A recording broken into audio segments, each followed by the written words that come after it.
Welcome to the Meat and Potatoes podcast. We're here with Paul Ainsworth, who is a director at Sterne Kessler. How are you, Paul? I'm great. Thank you for joining all the way from D.C.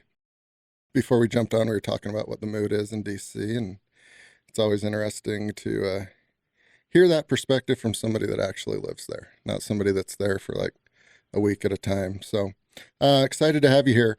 We are going to be talking about some legal stuff, which I actually enjoy. It's part of what you do daily, but for me, it's fun to actually learn from people like you. We're going to talk about IP and patents and trademarks, what Sterne Kessler does, how they serve their clients. But let's start with the basics. Let's set the table. What is IP?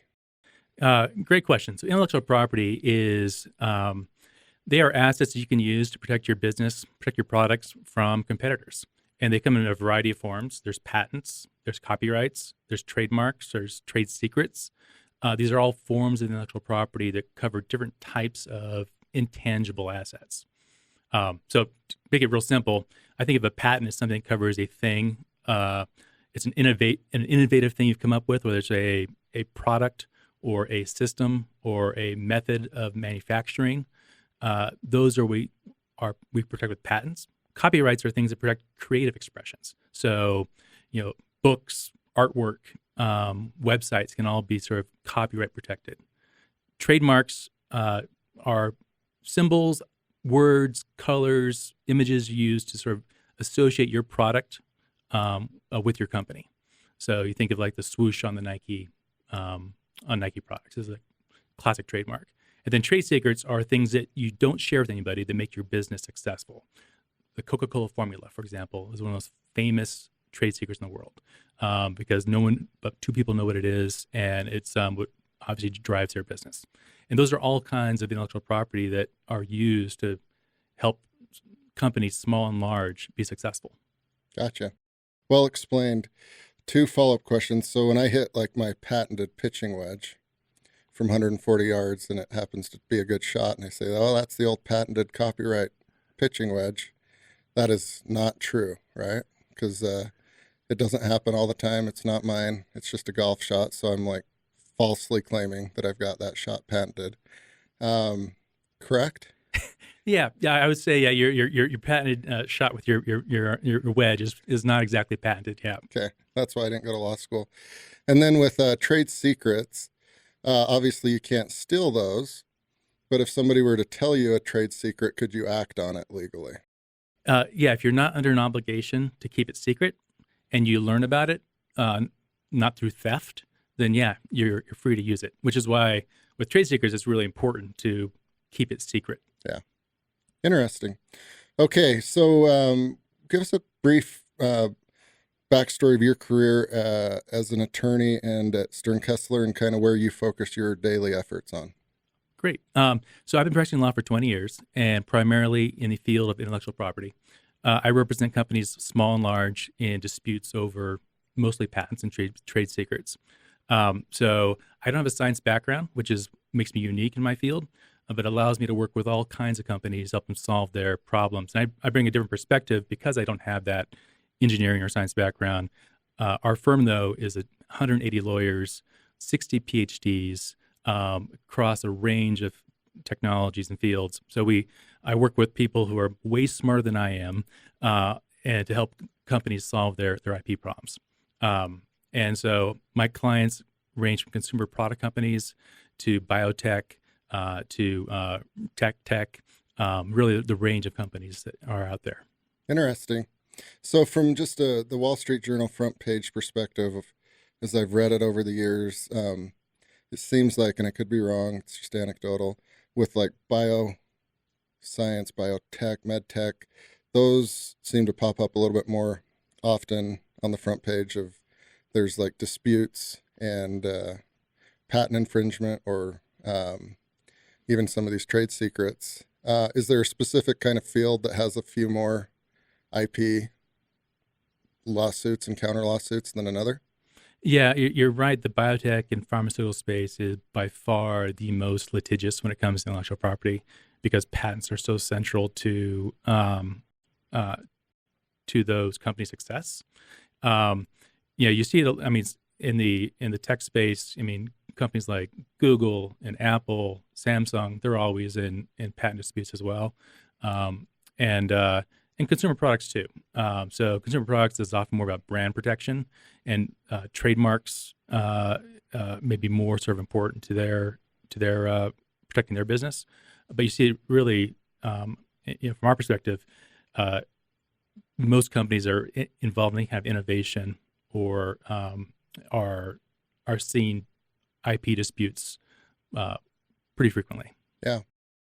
And I guess it depends on where you sit on the ladder. At one point, Google didn't exist, and the next day there's a couple of employees, and now it seems like they're probably more defensive in like protecting what they have, and then offensive in like protecting what they have. But let's say you're a Series A or B company, you're viewing the world completely differently. Like it might be pretty defensive.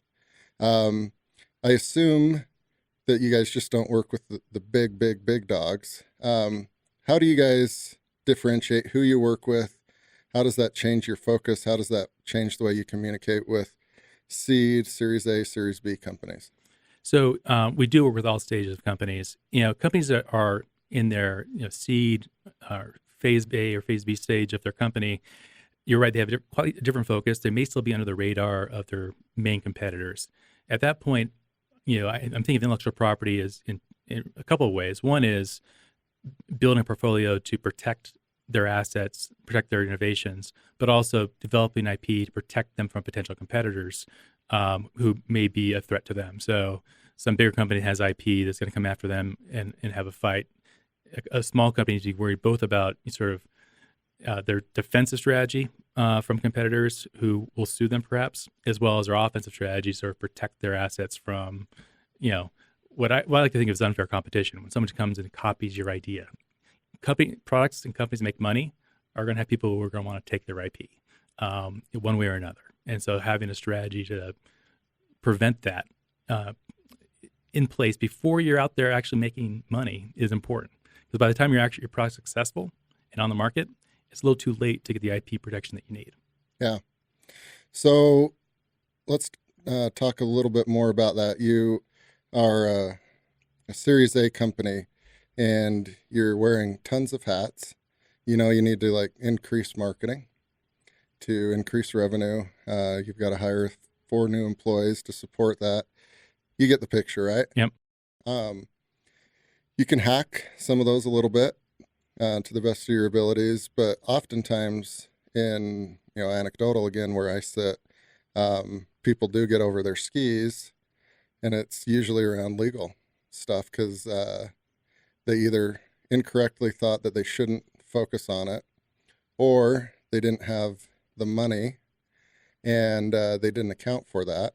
But in your view, what is the advice when they should really take the time, figure out where to get the money from to protect their intellectual property, their patents, their trademarks?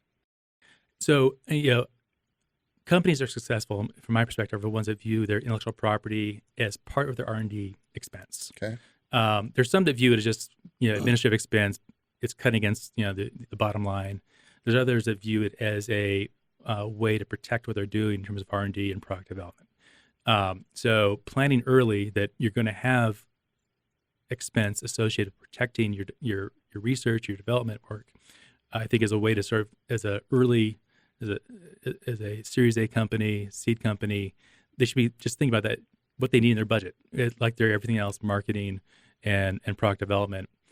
The protecting those assets from your competitors, if you don't plan for that, you're giving it away. Yeah. But in terms of like, obviously you can't afford to do everything at once. Yeah. So sitting down early and figuring out what are your priorities, what can you do the first 6 months, what can you put off for a year, are ways that I think are the intelligent way to approach it. Just like you would with R&D, you can't do everything at once. Yeah. In marketing, you can't do everything at once.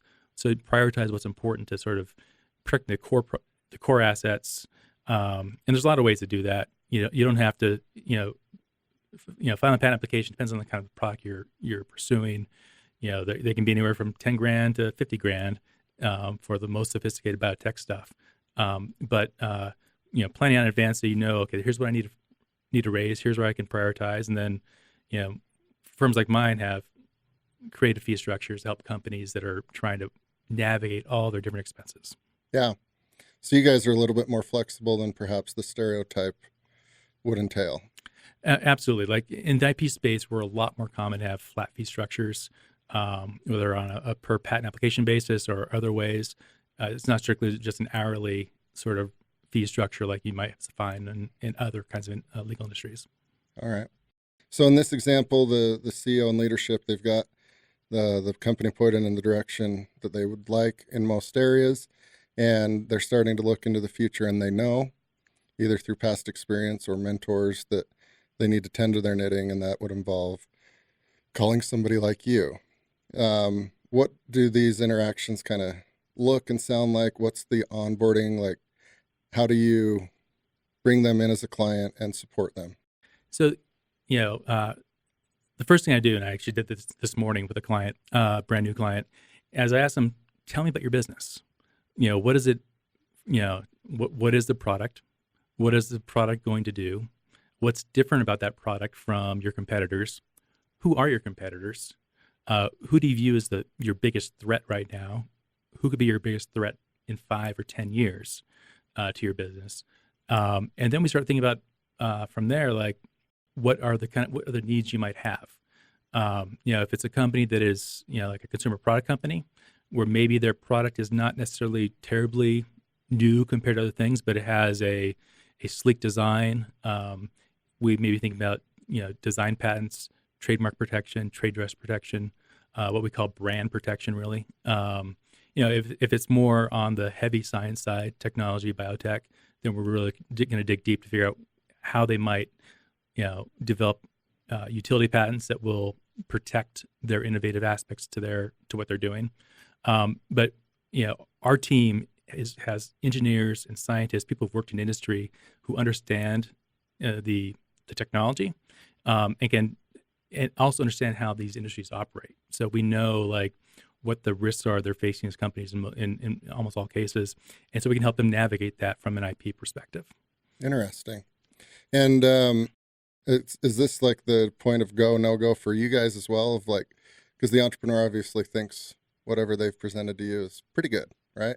They put a lot of time, blood, sweat, and tears into it. And you might just see red flag, red flag, red flag. Are there ever times where you say, you know what, it's not a good fit, wish you the best of luck? Or do you guys feel confident that you can help pretty much any type of company or entrepreneur?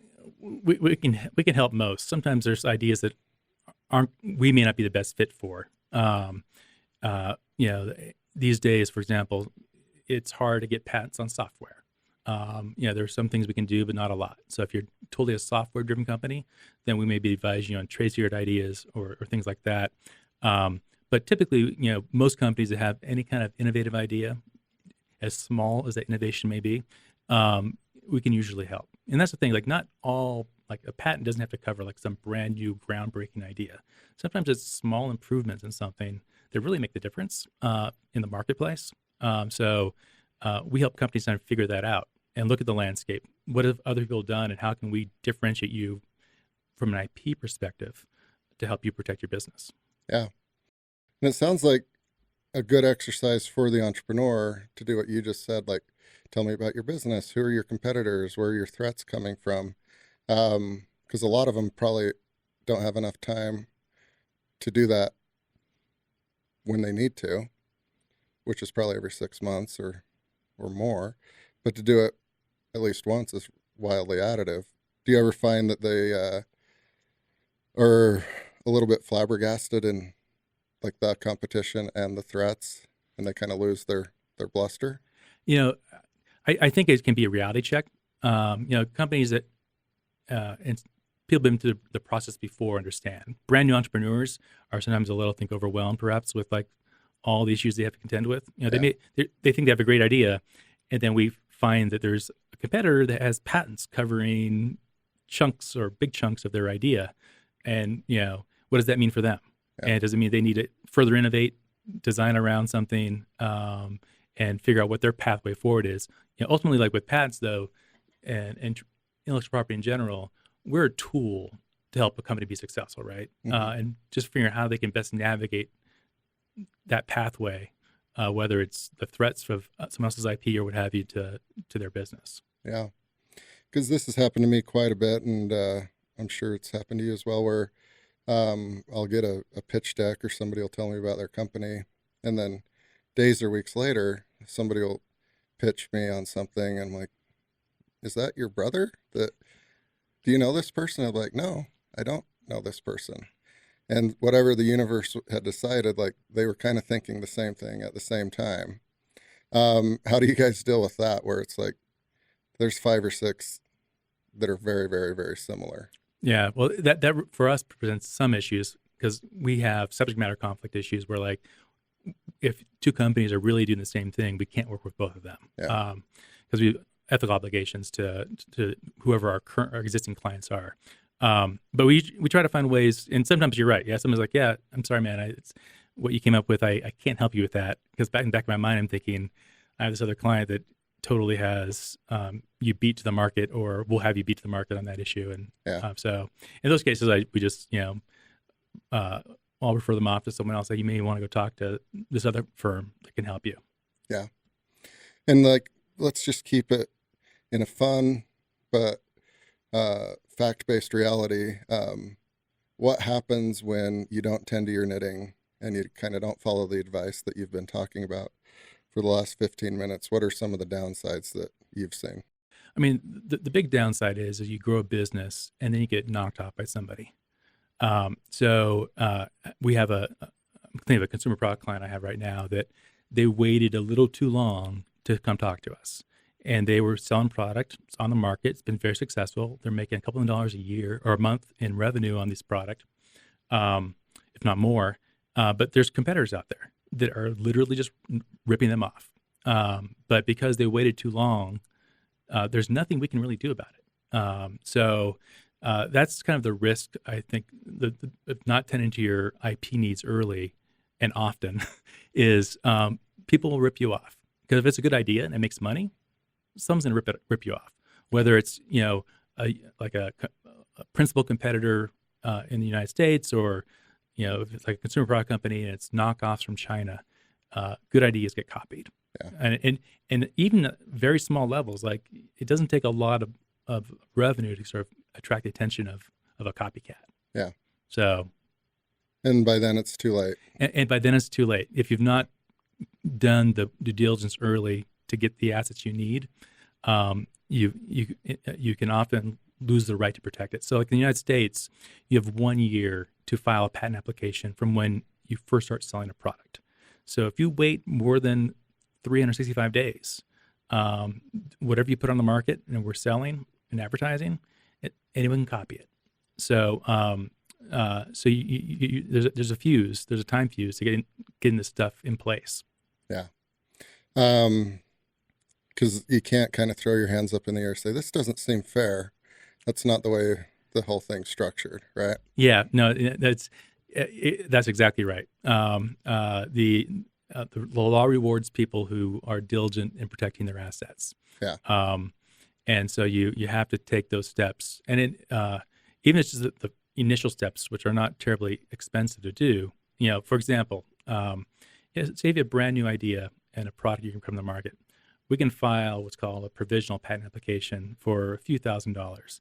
And that's all you need to protect the idea until you figure out, hey, is it going to work? And do I want to spend the money to actually develop that IP portfolio?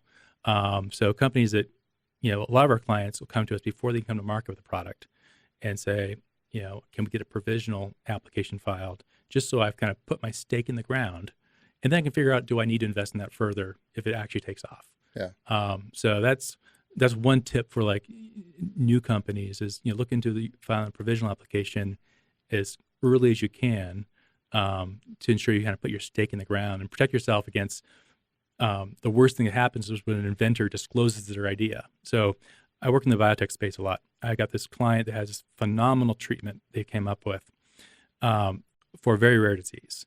And they were all academics.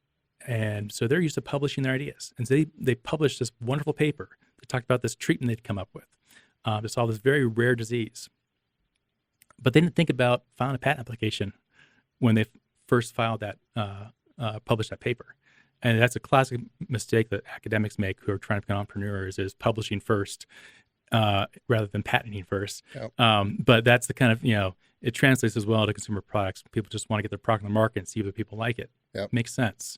But if you aren't paying attention to the timeline, you're going to lose your right to protect your asset. Yeah. So overall, the structure is set up fairly.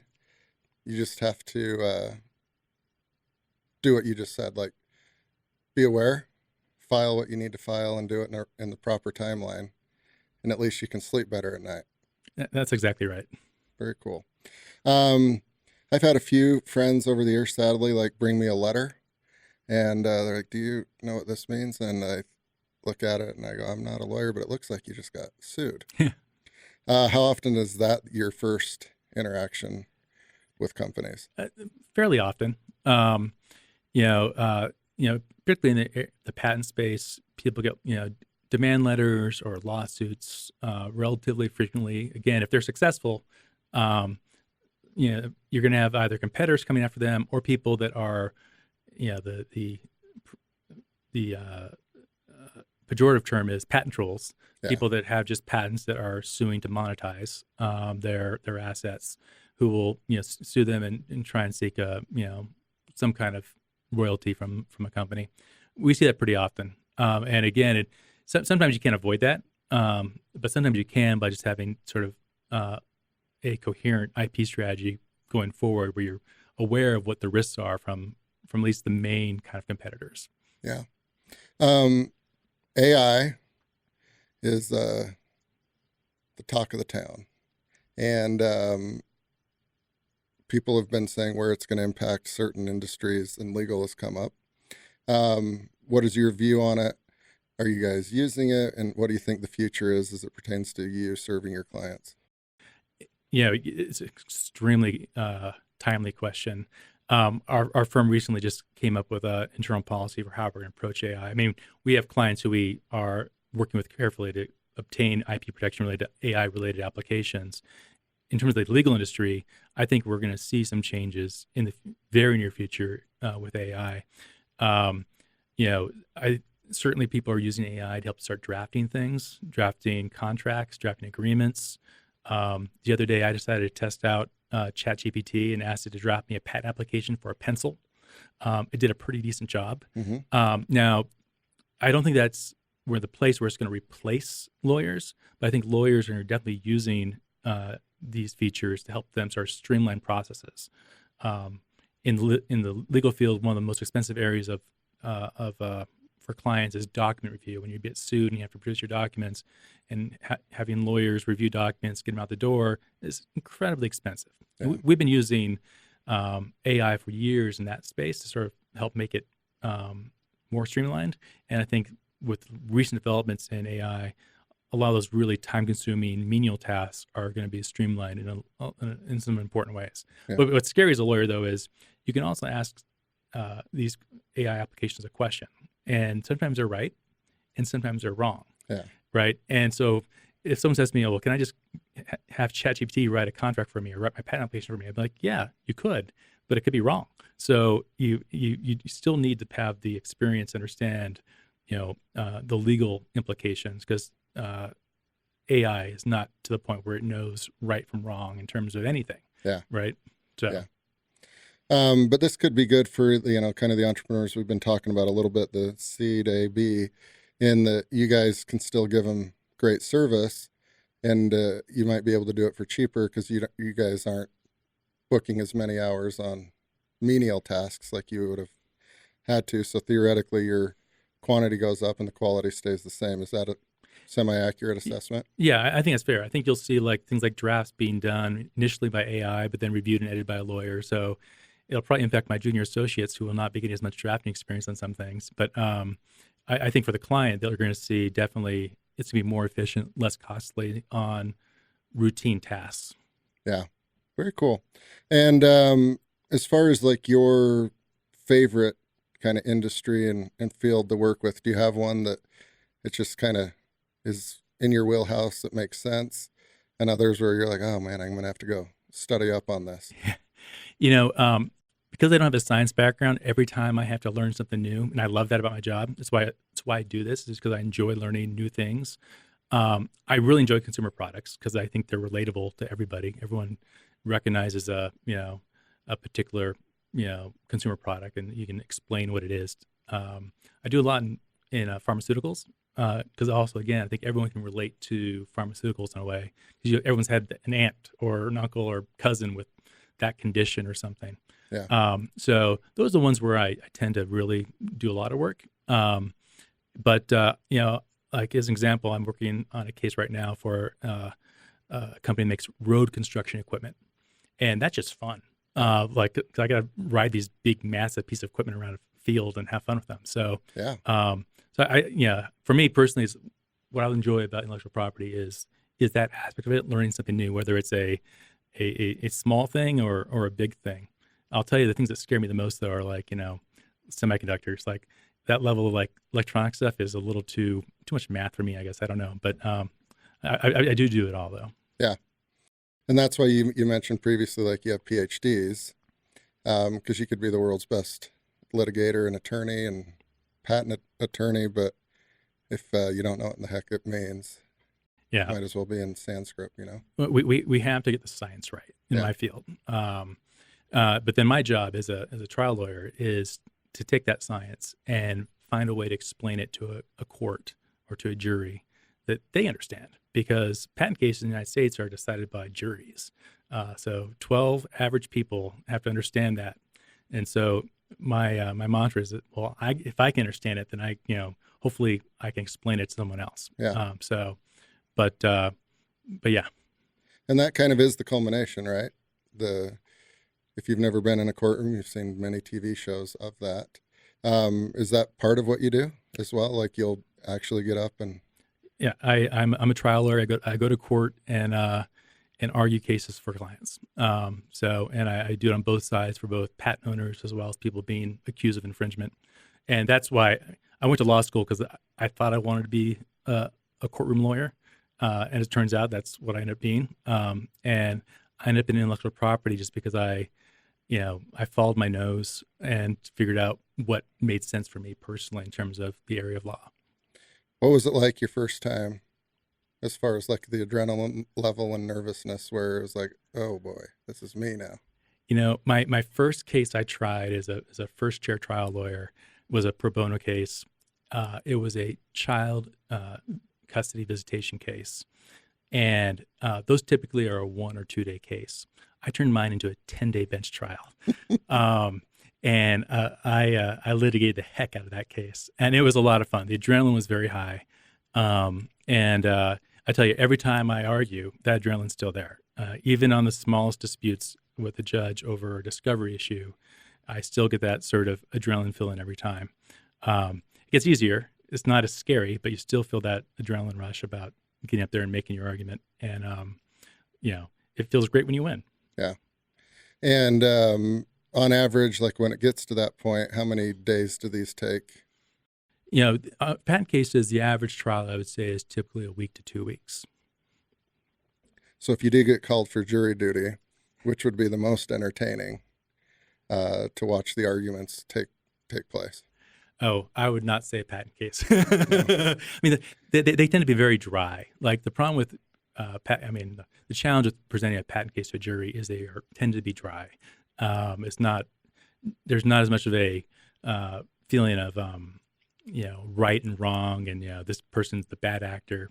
When Samsung and Apple have a fight over patents, it's not necessarily a case that one of them was a bad actor, if you will, or any other sort of big company that's in these fights.